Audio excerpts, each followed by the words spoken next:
안녕하십니까. 네. 오늘 임재로 교재 99쪽부터 하겠습니다.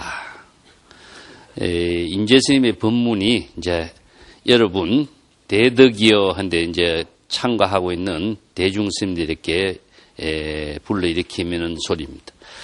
시간을 소중히 아껴 써야 한다. 시간을 소중히 아껴 써야 된다는 법문이 불교뿐만 아니라 동양 고전 어디라도 이 말이 강조되고 있는데 특히 광음가석이요 이런 말을 불교에서 많이 쓰죠. 그 생사대사 광음가석 이런 말 씁니다. 시간을 광음이라고 하는 것은 시간을 말하고 있는데 시간을 아끼 쓰라. 그래서 생사대사가 아주 큰 일인데 생사대사를 해결하기 위해서는 이 시간 아껴 써서 잘 써야 된다 하는 것이 이제 선에서 선언에 가면은 큰 팻말을 붙여놓고 이렇게 두드리는 소리를 내도록 하는 곳이 있습니다만 항상 이거부터 써놨어요. 생사대사가 아주 지대한 일이기 때문에 생사대사를 해결하기 위해서는 시간을 아주 소중하게 쓸 줄 알아야 된다. 그래서 불교의 모든 사상은 시간에 대한 인식 철학에서부터 이루어졌다고 할 수 있습니다. 첫 번째 불교에서 제시하고 있는 그 삼법은에 재행은 무상이다 이런 말 했죠. 그래서 무상이라고 하는 것 자체는 영원히 오래 가는 것은 없다. 이것은 또 다른 말로 한다면은 항상 그 상태로 존재하고 있는 물건, 사물은 일체 없다. 그렇기 때문에 항상 끊임없이 변화되고 있는 것이죠. 물이 끊임없이 흘러가는 것처럼 우리 마음의 의식도 끊임없이 흘러가고 변화되고 있는 가운데 우리가 삶을 실현하고 있는 것이기 때문에 이 무상이라고 하는 것, 이 무상하기 때문에 시간을 아주 소중해야 되고 무상하기 때문에 무상 속에서 영원을 찾는 지혜를 어떻게 이룰 것인가. 그래서 무상은 현실 생활 속에서 일어나는 여러 가지 문제를 무상하기 때문에 이것을 고라고도 이야기합니다. 무상하기 때문에 괴로운 것이다. 여기서 뭐 애별이고라든가 이런 말도 있어 나오죠. 좋아하는 사람하고 같이 있어야 되는데 변화되는 가운데서 삶을 실현하기 때문에 그 고통을 갖고 있는 것처럼 무상하기 때문에 모든 고통이 이루어지는데 이 무상한 가운데 영원을 실현할 수 있는 것은 무엇이냐. 이게 바로 무상하지 않는 법신의 지혜를 체득하는 길밖에 없다. 그래서 일념즉시 무량겁이라든가 이런 법신의 지혜를 영원의 삶을 실현할 수 있는 그 지혜의 법문을 설하고 있는 것이 불법이기 때문에 이 무상이라고 하는 것은 자신의 삶을 변화시켜가는 가운데서도 변화되지 않는 지혜의 힘을 체득하도록 제시하고 있는 것이 불법이기 때문에 이 무상이라고 하는 시간을 우리가 인식하지 못하면은 자신의 삶을 허무하게 보내게 됩니다. 그 운문의 법문에서도 날마다 좋은 날로 살아라 이런 한마디도요. 전부 다 불법의 모든 사상의 기본 구조적인 체계는 무상이라고 하는 것을 배경으로 하고 시간적인 인식 철학 토대 위에 이루어져 있어요. 날마다 좋은 날로 살기 위해서는 하루라고 하는 시간을 우리가 시간 개념으로 봤을 때도 하루를 좋은 시간으로 만들지 않으면은 좋은 삶을, 좋은 하루를 살 수가 없게 돼 있거든요. 그래서 좋은 시간으로 좋은 하루로 만들어가게 하기 위해서는 무상한 시간을 지혜로운 삶의 시간으로 전환시키는 능력, 이 안목을 갖춰야 된다 하는 것이죠. 그래서 시간에 대한 인식 철학이 불교 철학에서의 출발점이라고 할 수 있다. 다른 종교는 공간적인 인식 철학에서 이루어졌습니다.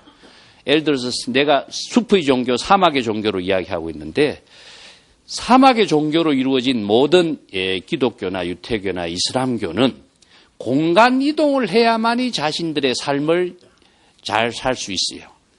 사막에서 그대로 가만히 있으라 하면 그 자리에서 목말라 죽으라고 하는 그밖에 안 되죠. 그래서 사막에서는 빨리 그 공간을 이동해서 물이 있는 곳으로 자신의 몸을 이동해야만이 자신의 생명을 유지할 수가 있습니다. 그렇기 때문에 사막의 종교의 모든 토대는 공간적인 인식 철학의 토대 위에서 공간 이동을 어떻게 해야 할 것인가. 그래서 지옥과 천당이라는 것도 공간을 만들어서 천당에 가는 공간 이동적인 종교 철학으로 제시된 거예요. 그것이 사막의 종교의 토대이기 때문에 여기에서는 육체적인 우선 생명을 우선으로 하고 있습니다.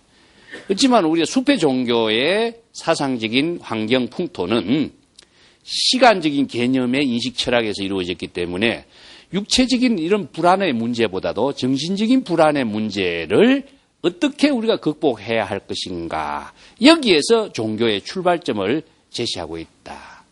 우리가 신이나 부처나 모든 절대 어떤 종교 지도자나 절대 타자를 추구하고 있는 것은 현실성의 우리의 불안과 초조라든가 아니면 두려움이라든가 이런 문제를 어떻게 극복해야 할 것이냐 하는 그 법문을 배우기 위해서 우리가 불법을 배우는 거예요. 그래서 우리 인식 철학적인 토대 위에 시간을 아껴 써라. 이 시간을 헛되이 보내지 마라. 똑같이 시간은 흘러가게 되어 있습니다. 그리고 우리 의식도 시간의 흐름과 같이 흘러가게 되어 있는데 이 의식과 시간의 흐름이 물이 흐르는 것과 같이 단절됨이 없이 끊임없이 흘러가고 있는데 이 흐름의 방향을 어떻게 해야 할 것이냐. 그래서 여법하게 흐르게 하는 것. 여법하게 흐르게 하는 것이 불교에서 이야기하고 있는 불법이고 혼란스럽게 흐르게 하는 것. 혼란. 무질서죠. 무질서로 흐르게 하는 것이 무엇이냐. 이게 중생이라는 겁니다. 그래서 중생심으로 의식의 흐름, 인식의 흐름, 사고의 모든 객관적인 인식의 흐름을 자의적이죠. 중생심으로 흐르는 것은 내 생각대로 내 마음대로 자기가 판단하는 자의적인 의식의 흐름이 이루어지면은 전도몽상과 착각과 혼란이 일어나게 되어 있기 때문에 이 전도몽상과 의식과 착각을 벗어나게 하기 위해서는 여법하게 질서 있게 흐름을 바꾸어 나가는 것이 불교에서 제시하고 있는 방편법문이다. 그래서 여법이라고 하는 것이 우리가 선에서 이야기하는 임재의 법문이나 재불조사들이 설하고 있는 법문의 기본 골격입니다. 이 형태라고 하는 것인데 이 하나의 형태가 새로운 많은 사람들에게 자유와 평안과 불안을 초월할 수 있는 방향과 방법의 지혜를 제시해주고 있는데 위대한 종교의 발견이라는 것은 있어요. 위대한 예술도 역시 마찬가지입니다. 모든 예술도 위대한 발견이 그게 여법함이라고 하는 것, 질서라고 하는 것, 새로운 하나의 그 형태로서 똑같이 그 길을 바르게 좋게 향할 수 있게 해주는 것, 그것이 바로 힘이라는 거예요. 그 법을 갖고 있기 때문에 그 법을 실행하는 사람은 시절 인연에 따라서 소멸되지만은 그 법이라고 하는 것은 영원히 변하지 않고 끊임없이 많은 시대적인 역할과 문화를 이루어내고 종교를 만들어내고 사회를 좋은 방향으로 이끌어갈 수 있는 그 힘을 나눌 수가 있게 된 것이죠. 우리가 다도했을 적에도 차를 마시는 것이 다도라고 하는 것이 의미를 두고 있지만은 도구를 사용해야 돼요. 차를 마시려면은. 우리가 일상생활에서 식사를 하려면은 밥을 짓기 위해서는 밥그릇도 필요하고 밥솥도 필요하고 여러 가지 도구가 필요하죠. 이 도구라고 하는 것을 가지고 식사를 할 수 있는 생활을 하게 만드는 것도 다 법이라고 하는 것을 갖추고 있어요. 그 도구를 자연스럽게 쓸 수 있는 것은 무엇이냐? 사람인 거죠. 그와 마찬가지로 이 도구라고 하는 것, 이 법이라고 하는 것은 많은 사람들에게 좋은 생활을 할 수 있는 기준, 방향, 이 방향과 기준을 몸에 익음으로 해서 진정한 자유를 우리는 실행할 수가 있어요. 이것이 익지 않는 사람은 혼란을 초래하게 돼 있어요. 불안과 혼란을 초래하기 때문에 진정한 자유를 실행할 수가 없게 되고 또 그 혼란이 자기를 항상 불안으로 만들기 때문에 진정한 삶을 지혜롭게 만들어갈 수가 없어요. 그래서 모든 것을 배울 적에는 여법이라고 하는 그 형식을 토대로 해서 자신을 진정하고 좋은 방향으로 자유스럽게 살게 하기 위한 그 법을 제시해 준 거죠. 심지어는 우리가 운동 경기도 마찬가지입니다. 농구 경기나 축구 경기나 그 규칙이 없으면 그 운동 경기가 이루어지겠습니까? 야구 경기가 규칙이 없이 야구 경기가 이루어지지 않죠? 그와 똑같습니다. 그와 마찬가지로 그런 것은 우리가 생활의 여러 가지 운동 도구이겠지만 불법이라고 하는 것은 우리의 마음에 지혜를 작용하게 하고 그 지혜를 좋은 인격과 자비로 실행할 수 있는 법을 제시해 줬기 때문에 이것은 많은 사람들이 불법을 바로 배워서 보살행을 함으로 해서 진정한 자신의 삶도 위대하게 살 수 있고 주위의 모든 사람들에게 보살도의 삶도 함께 나눌 수 있는 법을 제공해 주는 것. 이것이 바로 자리이타의 법이거든요.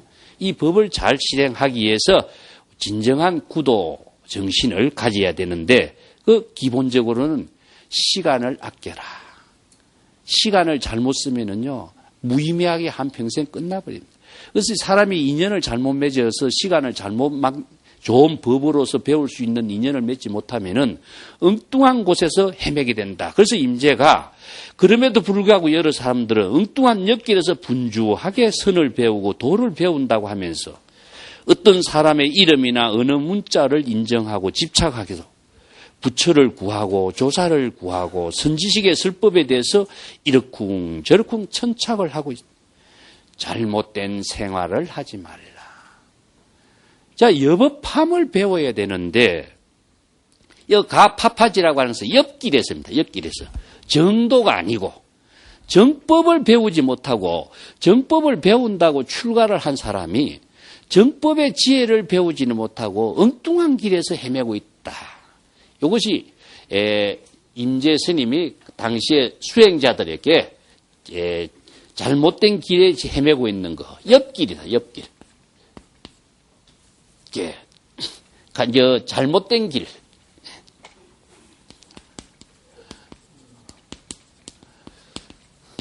이게 바른 길. 이렇게 봅시다. 바른 길은 여법한 것을 바른 길이라고 하는데 여법한 길을 수행하고 여법하게 공부를 해야 되는데 항상 엉뚱한 길, 옆길에서 자기가 수행하고 있는 것이 바르다고 착각을 하고 있는 거죠. 이것의 기본은 무엇이냐면 정법을 모릅니다. 정법을 알지 못하고 불법의 대의를 알지 못하면은 이런 문제가 일어나게 돼 있어요. 그래서 항상 정법과 불법의 대의를 기준으로 해서 불법 수행해야 여법한 수행, 정법의 수행을 여실하게 실천할 수 있는 수행을 할 수 있습니다. 그래서 정법의 수행을 실참실구하라 이런 말 여러분 많이 들어봤죠?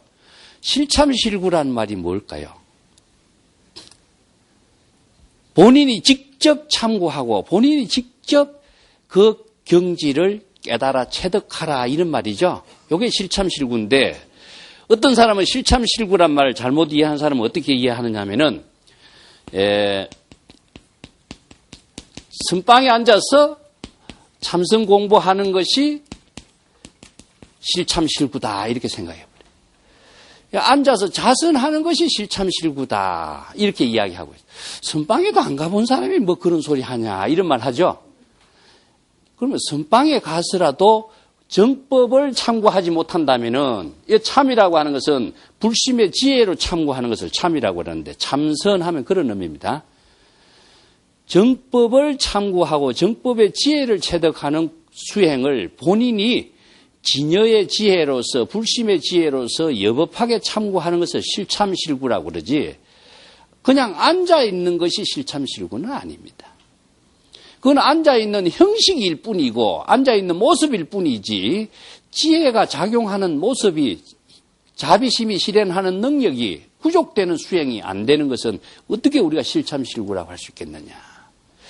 그렇기 때문에 옆길에서 헤맨다, 옆길에서 수행한다는 말의 가장 큰 병폐가 무엇이냐 하면은 어떤 이름, 부처라는 이름, 또 설법의 가르침의 내용, 언어 문자, 이 방편의 언어 문자라든가 부처의 이름이라든가 아니면 다른 말을 한다면 어느 스님이라든가 어느 스님이 무슨 말을 했다든가 이 말을 가지고 부처라고 생각하고 참된 불교의 가르침이라고 착각을 해버리고 또 그것을 가지고 부처를 구하고 조사를 구한다. 부처가 되려고 한다. 조사가 되려고 한다. 이것 자체가 잘못된 길에서 헤매고 있는 모습이다. 이름을 가지고 인식을 가지고 인식하고 있는 부처나 모습을 가지고 부처가 된다라고 하는 것은 영원히 불가능하죠. 이런 것이 바로 정법을 알지 못한 데서 나오는 잘못된 수행자가 살고 있는 모습이다.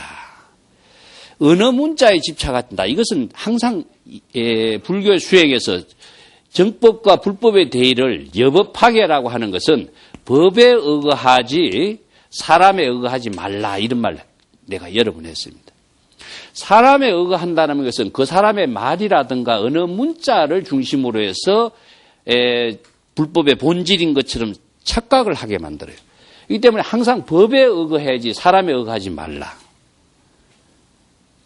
사람이 누가 전부 다 그 사람의 이름이라든가 아니면 그 사람이 말하고 있는 언어라든가 또 부처라든가 이런 하나의 불교의 이상적인 인격이 바로 어떤 존재하는 것처럼 생각하고 그것을 얻으려고 하고 그렇게 되려고 한다.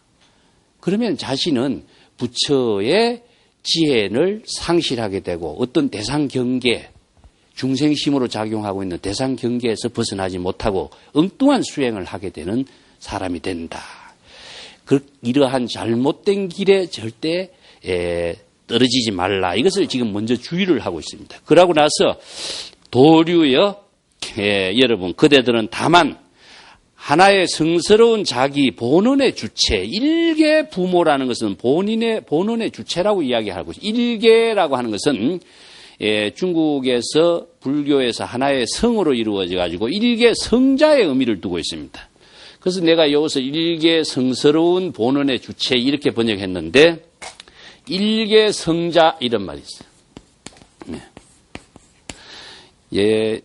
섭착지하고 석도한 스님하고 중국에 이 두 사람의 고사가 있습니다. 미천의 섭착지라는 사람이 사해에 나는 섭착지다. 자신의 지혜의 안목이 수미산을 중심으로 해서 사해를 두루두루 다 섭렵할 수 있는 그런 안목을 갖추었다라고 이렇게 하자 석도한 스님이 나는 미천의 석도이다. 이 우주에 가득 찬 석도한이다. 이런 이제 대화가 있어요. 자, 미천이라는 것은 법계에 두루한 법신의 지혜를 작용하는 입장이 바로 석도한의 입장이라고 한다면은 그 법계 안에 하나의 수미산을 중심으로 해서 사해의 부분만을 볼 수 있는 안목을 갖춘 사람은 섭착지죠.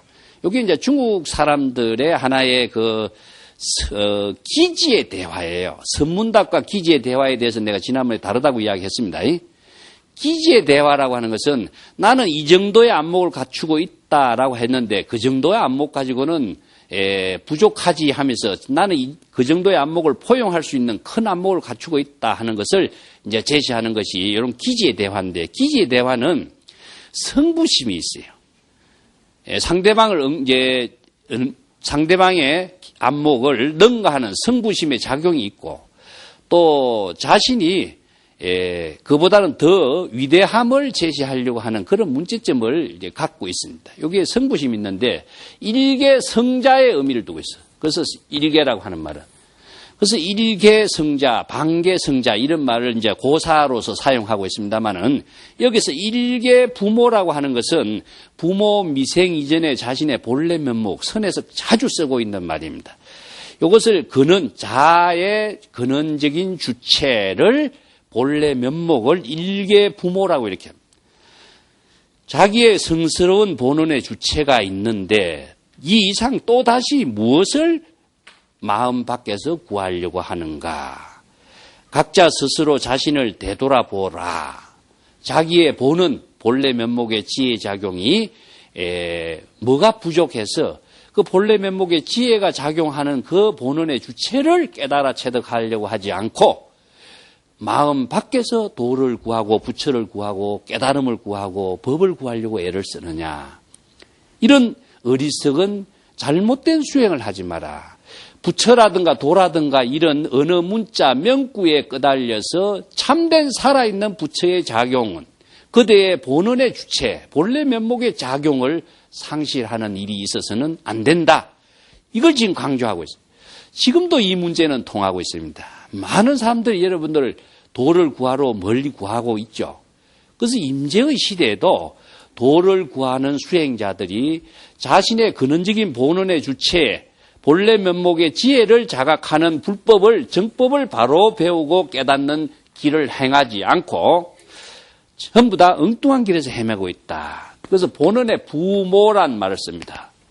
그래서 부모 미생전이라는 말을 쓰는데 서너록에 자주 씁니다. 이 중국 사람들이 불이법문과 반야의 지혜를 체득하는 이 사상의 실천 법문을 이런 언어로 만들어냈어요. 부모라든가 아니면은 선과 악을 도막사량하라 이런 말 썼어요. 육조 해능은 선도 생각하지 말고 악도 생각하지 마라. 또 범부의 경지도 벗어나고 성인의 경지도 모두 초월해야 된다. 모든 종교가 어디에 보면은 악에서 선을 추구하고 범부에서 성인을 추구하는 방향으로 종교를 위대한 가치성을 갖고 강조하고 있죠. 그렇지만 불교에서는 이것은 세속적인 가치관의 종교가 아니다. 출세관적인 종교의 가치관은 범부나 성이나 선과 악이나 부모 아니면은 천지미분전이라면서 하늘 천 따지 천지가 나누어지기 이전에 이런 표현을 쓰는데 이런 경지의 표현은 어떤 의미를 줬냐면 이것은 둘이기 때문에 차별의 경지죠. 이 차별의 세계를 초월하기 위해서 불의의 법문을 체득하려면은 각자의 차별적인 하늘과 땅이나 부와 모라고 하는 분별적인 의식계 사고를 갖고 있는 것은 중생심이 됩니다. 자신의 중생심의 분별심이기 때문에 자신의 본래의 불심, 본래심, 본래의 마음으로는 이것은 근원적인 불성이라고 그래요. 그래서 여기서 일개 부모라고 하는 것은 각자의 본래심, 이걸 본래 면목이라고 합니다. 각자의 본래 면목, 임재의 입장에서 본다면 무의진인이죠. 본래 면목을 깨닫도록 해야지 왜 차별의 경계에서 부모나 중생심의 경계에서 헤매고 있느냐. 마음 밖에서 도를 구하는 것을 비유해서 이제 비판하고 있는 겁니다. 그러면서 비유를 들었어요. 자, 이 이상 다시 자신의 본래 면목을 깨달으면 되는데 그 본래 면목의 지혜를 제껴두고 또 다시 무엇을 밖에서 구하려고 하는가. 각자 스스로를 잘 자신의 본래 면목의 지혜를 잘 되돌이켜서 깨달아 체득하도록 하라. 이걸 회광반조란 말을 씁니다. 회광반조. 여러분 회광반조라는 말 많이 들어봤죠? 자, 이 회광반조가 무엇이냐 하면요. 빛이 어디에서 이루어지는가 회광반조란 말을 쓰는데 이 빛이라고 하는 것은 무엇이냐 하면 우리가 지금 시선으로 보고 듣고 하는 어떤 대상 경계를 말하고 있습니다. 우리가 어떤 사물을 보는 것은 눈에 빛의 파장이 나가게 돼 있어요. 그래서 빛의 파장이 어떤 사물에 부딪혀서 되돌아오는 것을 오온에서는 배다나라 감수작용이라 그럽니다. 그래서 색, 수, 상, 행식 이렇게 감수작용이 있는데 그 빛이 어디에서 나오냐면 자신의 마음에서 나온 것이거든요. 그 눈은 빛을 주는 작용이 있다 그랬죠. 빛을 줄 수 있는 그 인식의 주체적인 작용은 마음의 작용이기 때문에 모든 빛이 어디에서 나오냐? 빛이 근원적인 각자의 마음에서 나왔어요. 그래서 빛이 나온 그것으로 되돌이켜서 빛이 어디에서 나오는 것을 비추어서 자각하라 하는 것은 즉 궁극적으로 천지라고 하는 빛을 인식의 세계가 어디에서 나왔는가? 근원에서 나왔거든요. 부모라고 하는 인식의 빛이 어디에서 나왔느냐? 각자의 마음 근원에서 나왔죠. 그렇기 때문에 부모라고 하는 차별 분별심이 일어나기 이전에 부모의 빛이 인식의 대상의 빛이 어디에서 나왔는가를 되돌이켜서 자각하라 하는 말을 해광반조라고 하는데 이것을 선에서는 견성이란 말로 이야기해요. 각자의 본성을 깨달아라. 그러면 차별의 경계에서 떨어지지 않고 불심의 지혜로 작용하는 본래 면목을 체득하게 되는 것이다.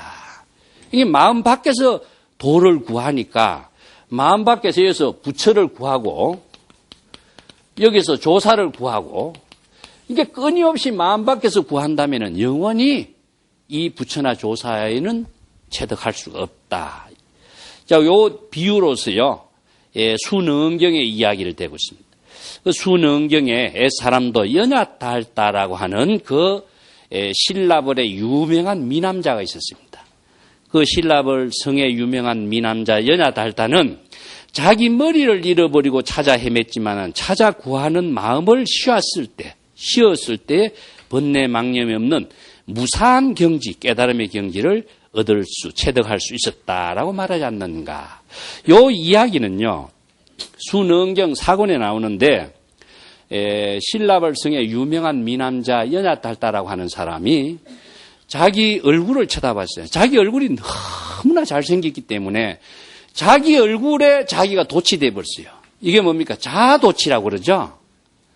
그런데 자기 얼굴에 비친 자기 얼굴의 참된 모습을 찾기 위해서 거리를 찾아 헤매기 시작합니다.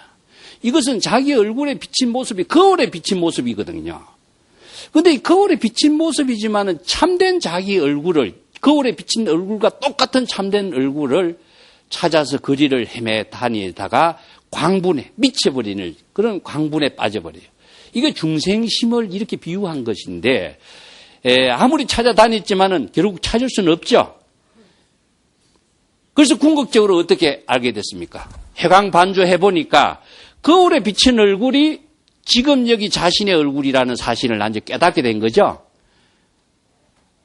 그래서 무사의 경지, 구에서 얼굴을 찾아 헤맸던 그 마음을 쉬고, 구에서 얻으려고 하는 그 마음도 쉬고, 본래 자신의 얼굴이 바로 자기가 찾아 헤맸던 그 얼굴이라는 사실을 깨닫게 되었다. 자, 이것이 선에서 이야기하는 수행체계와 똑같습니다. 그죠? 자, 내가 부처를 구하고 조사를 구하고 도를 구하고 깨달음을 구한다고 한다면은 마음 밖에서 도를 구하는 사람은 영원히 불법하고는 전혀 관계없는 엉뚱한 외도의 길을 걷고 있는 사람이다. 그래서 구하려고 하는 그 마음이 주체가 바로 자기 자신이 본래 면목이라는 사실을 깨닫도록 하라. 부처나 조사는 자신의 마음 작용일 뿐이지 단순한 이름과 누구의 모양으로서 설해놓은 객관적인 표현에 불과한 것인데 그것이 실체의 존재하는 걸로 착각하지 마라. 이런 이야기가 이제 연야달다 이야기인데 이 이야기가 비슷한 것이 병정동자래구하라고 선에서는 그렇게 씁니다. 병정동자라고 하는 말은 불을 병정동자라고 합니다. 선어로서 이 비유가 이제 싸우는데 불을 병정동자라고 그래요. 병정동자가 불을 병정동자라고 하는데 병정동자가 불을 구하는구나 이런 말을 써요.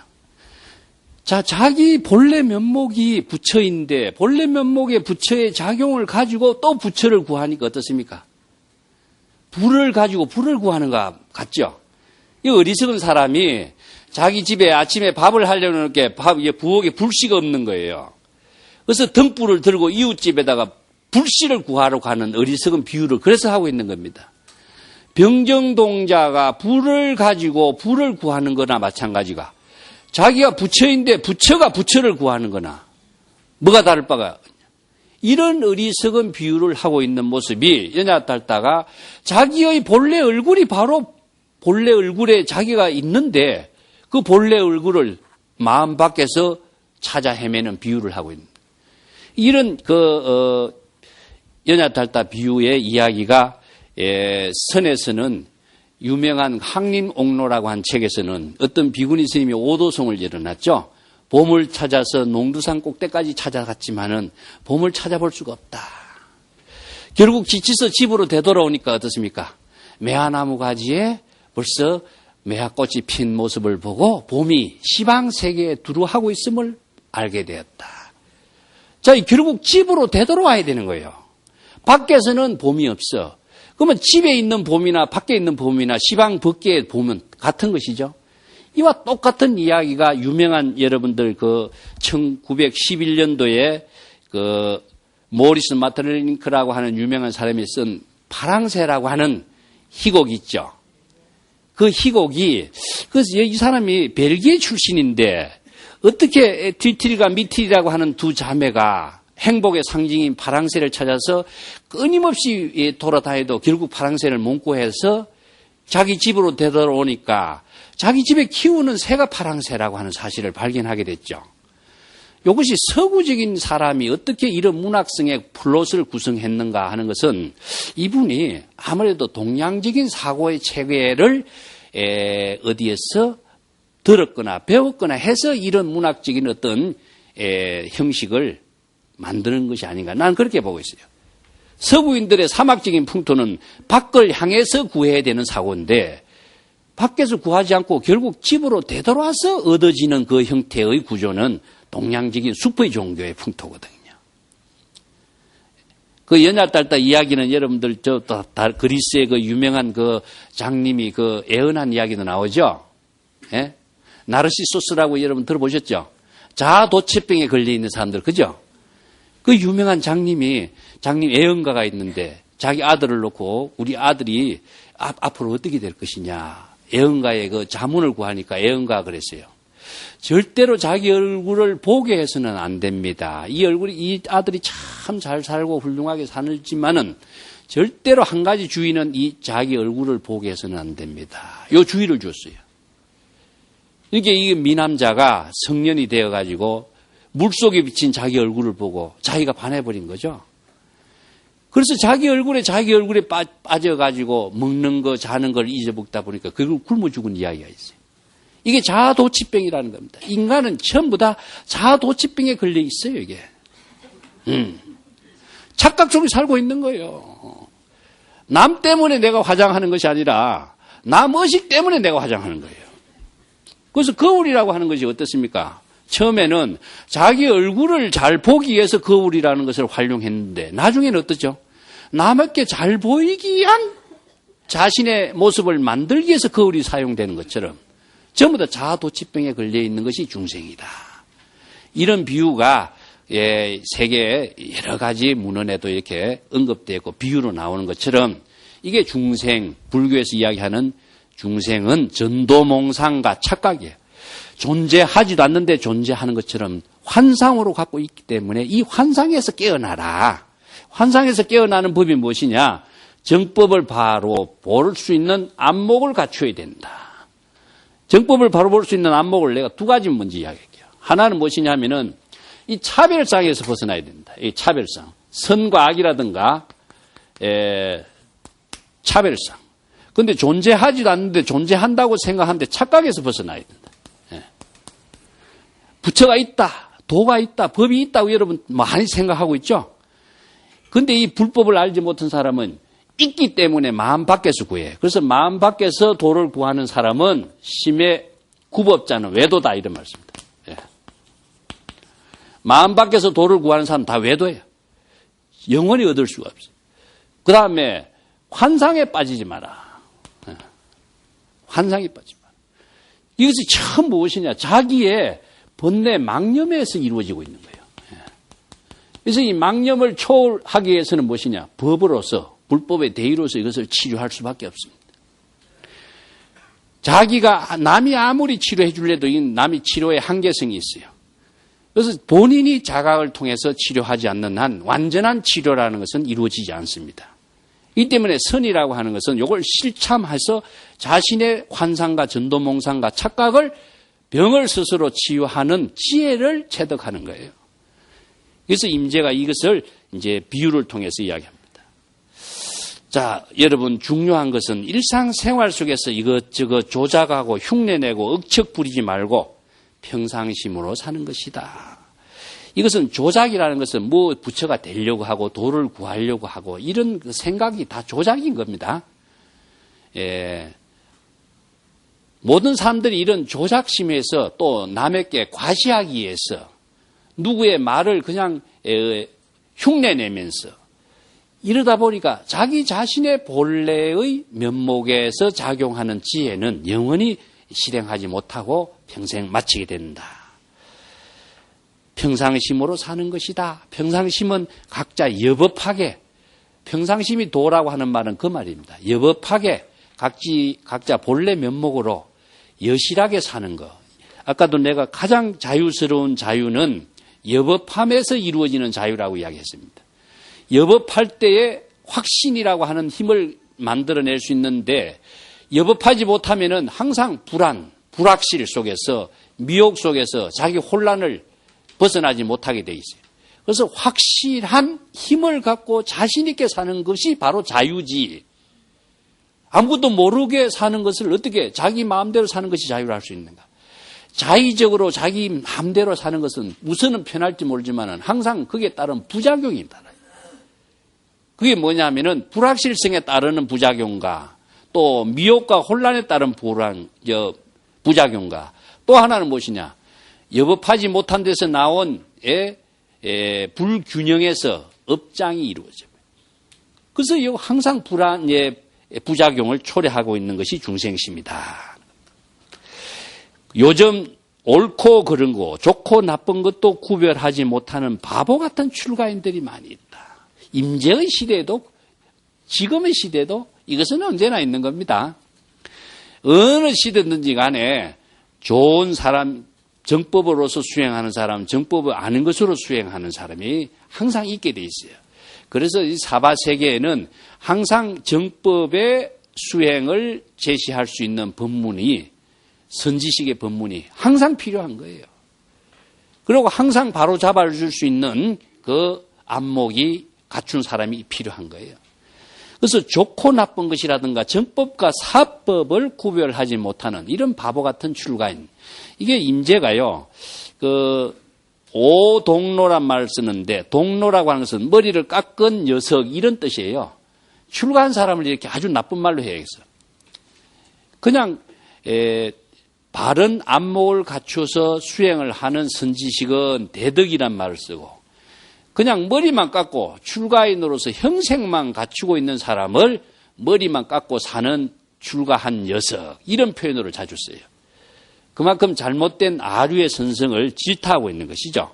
이런 잘못된 안목을 갖추지 못한 출가인들은 있지도 않는 귀신이나 유령을 보았다고 헛소리를 하고 있다. 이게 뭐냐면 자기 착각을 갖고 환상을 가지고 존재한다, 뭐가 있다, 도가 있다, 부처가 있다, 이런 주장을 하고 있다 이겁니다. 이게 보통 선지식들이 그런 주장한 사람이 많이 있죠. 이것은 어디에서 나오냐 하면은 자기가 중생심으로 번뇌 망념으로 착각으로 주장하고 있는 겁니다. 착각으로 도나 부처가 있다라고 생각하는 것이 이거 다 바로 정법을 알지 못하고 자의적으로 주장하는 거죠. 금강경에서 뭐라고 설법을 했습니까? 부처님이. 무유정법이라든가 실무유법이라든가 이 두 마디로서 설법을 하고 있습니다. 요걸 무실이라고 이야기하는데, 고정된 법이라고 하는 것은 없어. 왜냐하면은 모든 법은요, 방편의 법문이고 시절 인연의 법문인 것이지, 불변에 없던 법을 이렇게 제시한 것은 없습니다. 그것은 물이 흘러가는 것처럼 시절 인연의 모든 작용으로서 이루어지는 것이지, 부처라 법이다 하는 것이 고정된 부처나 법이나 깨달음이나 도나 있다고 하는 것은 착각이다. 근데 있다고 주장하는 사람이 있다. 뭐 어떤 경지를 체득했다, 이런 과시적인 주장을 하는 사람이 있다. 이건 뭐냐면은 자기가 불법을 알지 못하고 자기가 잘난 체 하기 위해서 주장할 뿐이다. 이런 걸 비판하고 있는 겁니다. 또한 동쪽을 가리키고 서쪽을 가리키면서 야, 오늘 날씨 좋은 날이다, 비 오는 날이다, 이런 주장을 하는 것은 쓸데없는 소리만 하고 세월 보내고 있는 놈이다, 이런 이야기입니다. 아무 의미도 없는 말이죠, 그죠? 야, 오늘 날씨 좋다. 지금 여기 자기의 일을 하지 않고 엉뚱한 분위기에 끄달려서 자신의 본분을 알지 못하고 사는 이런 사람들이다. 이걸 지적하고 있어요. 이러한 무리들은 반드시 염라대왕 앞에서 뜨거운 쇳덩어리를 삼키는 과보의 고통을 받고 시주의 빚을 갖게 될 날이 올 것이다. 이것은 업장을 짓는 이러한 중생은, 출가인들은 반드시 염라대왕 앞에서 뭡니까? 지옥에 떨어질 고통을 받게 될 것이다, 이런 이야기죠. 또 하나는 시주의 은혜를 갚지 못하고 살기 때문에 반드시 그 시주의 은혜를 갖게 될 날이 올 것이다. 그래서 시주의 은혜를 받는 출가인들은 시주의 은혜를 받아서 그것을 잘 수행하고 지혜로 자비로서 덕을 베풀면서 살 때 그 시주의 모든 은혜를 다 이렇게 녹일 수가 있는데, 그런 수행 생활을 하지 못하고 안목을 갖추지 못한 사람은 자기 자신의 업장도 소멸하지 못하는데 시주의 은혜까지 어떻게 소멸을 시키느냐 이거예요. 그래서 시주의 은혜를 갚을 날이 올 것이다. 또한 이런 사람들은 어떠냐. 좋은 집안에 출가한 젊은이들을 자신의 제자로 받아들여가지고 이 엉터리 선성들의 젊은이들이 꾀임에 빠져가지고 사람이 이상하게 돼버린다. 정법을 가르치지 않고 다른 요술 같은 법을 가르치고 또 이상한 것을 신통묘용을 가르친다고 하면서 사람을 바보스럽게 만들죠.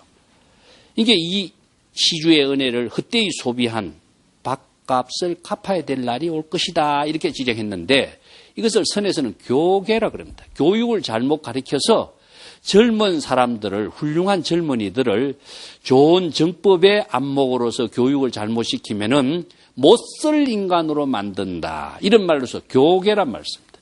교육을 잘못 시켜서 인간을 망쳐버렸다 이런 표현이죠. 그 선에서 이런 선지식들이 많이 있어요. 대종고 같은 사람도 사대부들에게 교계란 말을 써서 훌륭한 정법을 배우지 못한 데 대해서 질타하고 있는 말이 있습니다. 이 교계에 대한 이 재미난 이야기가 천진부를 만드는 이야기도 또 있어요. 훌륭한 어떤 스님이 행각을 해서 길을 가다 보니까 어떤 노스님이 동자 하나를 천진부를 키우기 위해서 잘 교육을 시키고 있는데 아무것도 안 가르치는 거예요. 자기 마음대로 하도록 놔둬. 동자는 원래 천진불의 상징이죠. 그래서 천진불을 동자처럼 사는 것이 천진불이라고 이 스님은 알고 있었어. 정법을 알지 못하고. 이게 젊은이가 볼 적에, 젊은 스님이 볼 적에, 이 어린아이를 완전히 교육을 망쳐서 인간을 못 쓰게 만들고 있구나. 이 교계란 말씀입니다. 그래서 이제 걔를 차곡차곡 예의 범죄를 가르치니까 저녁 때 노심이 들어와서 노심이 오니까 물을 떠다주고 인사를 하고 하니까 그동안에 무슨 일이 있었냐. 뒷방에 앉은 젊은 스님이 예의를 잘 가르쳐서 이렇게 제가 합니다. 하니까 노스님은 내가 지금 천진부를 하나 만들려고 지금 잘 키우고 있는데 천진부를 망쳤다고 하면서 몽둥이로 치고 젊은 사람을 쫓아냈다. 자, 여러분 과연 어떤 분이 바른 안목을 갖춘 천진부니까? 이게 훌륭한 선지식을 잘못 만나면은 이런 젊은이들이, 동자성들이 바른 정법을 배우지 못하고 안목을 갖추지 못하는 사람이 되게 돼 있죠. 그래서 인간은 본대로 배운 대로 풀어먹습니다. 그래서 옛날에 구법성들이 아주 먼 길을 선지식을 찾아다니면서 정법의 안목을 체득하는 구법 여행을 떠난 것이지 여가선용으로 시간 낭비하기 위해서 이산저산 유람 여행을 떠나는 것은 아니에요. 그 훌륭한 선지식을 찾아가서 공부를 하면은 그분이 한평생 익힌 지혜와 인격을 한 몇 시간이라도 다 자기 것으로 배울 수가 있고 훔칠 수가 있죠. 그래서 선성을 도둑놈이라고 그래요. 훔치는 사람, 훔치는 도둑놈의 기질이 없으면은 자기 걸 만들 수가 없다 이런 이야기죠. 자, 오늘 이야기는 이것으로 마치겠습니다.